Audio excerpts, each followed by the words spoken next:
अस्सलाम वालेकुम संगत हिवले असां वेंदे पियूं अपने ॻोठ हिवले सुज़की घर आई से हुन ते चढ़ वेंदे पियो अपने ॻोठ मेरे भेणजे दी शादी हुई ते वेंदे पियूं।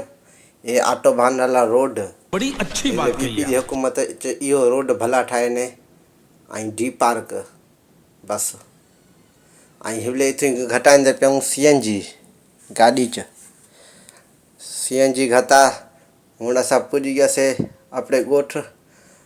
हुन वेंदा पिया मां बनी ते हले आया इथूं रोशन को चावण ऐं अंबां दा कटा हा उहो बि चावणा हा।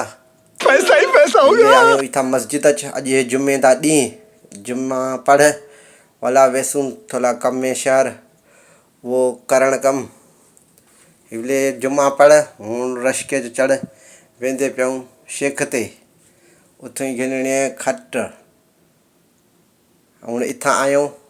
इथां 4-5 खटा आहिनि ॾिठनि से पर उन ई खटां च मज़ा कोन हा कहंदा पाॻा सही कोन हा अरे झूठ बोल रहा है। खटां दा वला हिवले ॿी दुकान ते आहियूं इथूं ई ये खट पसंदि कीतीसीं या गिधीसीं तुसां कमेंट च ॿुधायो इहे घणे ज मिलियोसीं।